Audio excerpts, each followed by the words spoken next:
Hi friends, welcome to another jazz guitar lesson. Today we are talking about intros. So your accompaniment skills are really, really important. If you're good at accompanying, you will get a lot more work, which means more money to spend on guitars, which means more happiness. So today I'm going to show you a nice little intro idea that you can use for any standard tune that lands on chord 1. That's the important bit. If it's a standard that starts on chord 2, like Satin Doll, or chord 4, like Just Friends, you will have to change it slightly. Something like a Pennies from Heaven or something like that. What we're going to do is, instead of playing the last 4 or the last 8, or just going 1, 6, 2, 5, we're going to do some back cycling. I'm sure you know what that is. If you don't, it's very simple. In our key, we have a 2-5. So if we take the 2-5 of the 2-5, we get that. But if we take the 2-5 of the 2-5 of the 2-5, jazz, we get that. And that's what we're going to do today. We're going to play F sharp minor 7 flat 5, some sort of B7, E minor 7 flat 5, A7. We're going to go D9, I think, G13, and then a very quick 1, 6, 2, 5, like that. First one we're going to do is, I was imagining what a pianist might play. So some single notes, chord, like that. But then by the end of the intro, being a little bit more defining the time quite strongly, so that there's no chance of us coming in the wrong place. I think probably what I want from an intro, if someone's accompanying me, I want the time more than anything. That's the most important thing, isn't it? Right? I need to know exactly where we are at any one point. I want the harmony to be stated really clearly. I want there to be no sort of like, oh, that's a bit weird. Okay. There can be surprising chords, which there will be in this, a little surprise chord. But basically, I don't want it to feel non-functional, really. An intro has to be pretty functional. And then perhaps on a related subject, the other thing I probably want is for the intro to set the mood of how we're going to play it. So I might, even if I'm accompanying a singer, I might ask them, is this going to be like kind of bluesy or like, swingy, or whatever? Where do we want it to end up? Because the way I play that intro is going to hopefully set the mood for the piece. The piece has already started by the time the singer or whoever comes in, if that makes sense. Okay, so we're going to go F sharp minor 7 flat 5 all the way down like that. Okay, here's the first of these. I think I'm going to do 3 intros today. First one is, like I say, trying to think a little bit pianistically. A 2, 3, 4.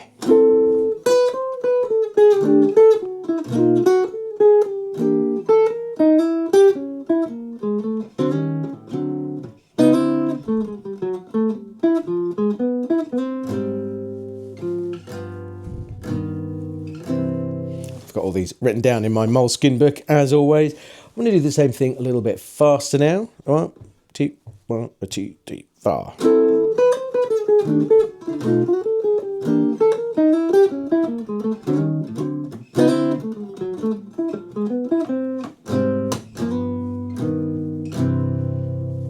Hopefully that's nice and clear, but there's a nice surprise chord, isn't there?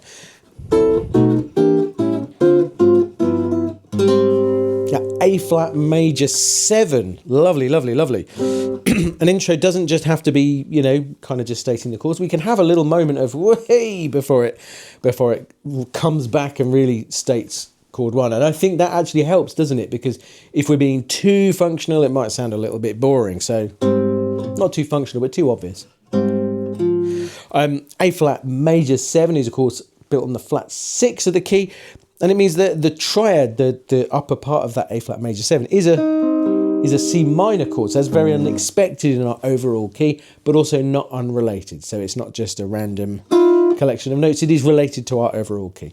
Let's do that intro one more time. 1, 2, 3, 4.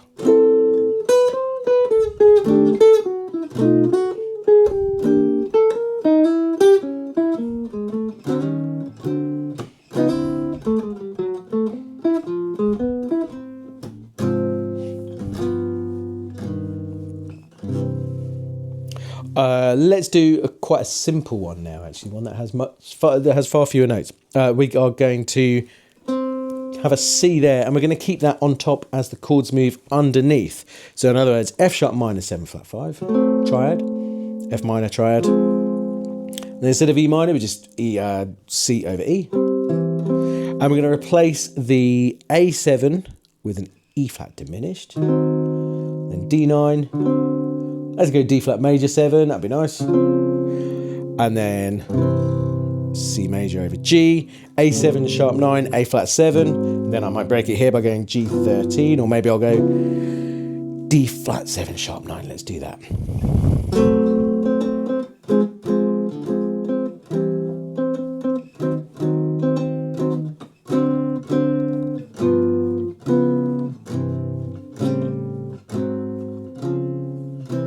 Yeah, that's quite effective, a little bit faster.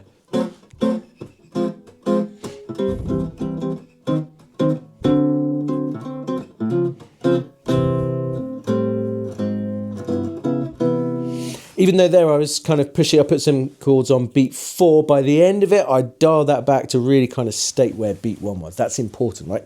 If we do want to do a little bit of syncopation, a little bit of extra you-know-what, then yeah, make sure you really sort of reel it back in, because we don't want to throw our listeners. This last one is pretty straightforward. Again, using the same idea, moving it through the chords. It's going to go something like this. 1, 2, 3, 4.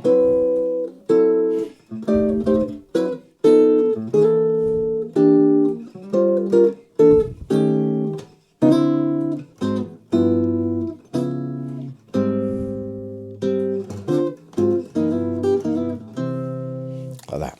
Again, a little bit faster. 1, 2, 1, 2, 3, 4.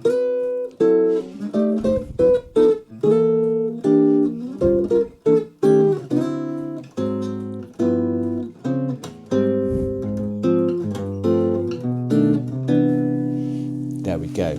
So there's a few ideas for you. Have a look. See if you can take them and change, adapt them so that you can have a song that starts on chord 2 or chord 4 or something like that. See if any of this stuff will work converted to a minor key. You never know. Have some fun with that. If you like this sort of no-nonsense jazz guitar information, then please consider giving me a little like and subscribe. I'm building the channel in the coming weeks, months and years. There will be lots of tuition stuff like this. There's some backing tracks. Have a little look around where we can have a little jam. I'm also going to get out and have some chats with some of my fellow jazz guitar players here in the UK. And also I'll post some gig footage as well from time to time, from stuff from my band and other bands that I play in around London and the UK. All right, thanks very much and see you soon.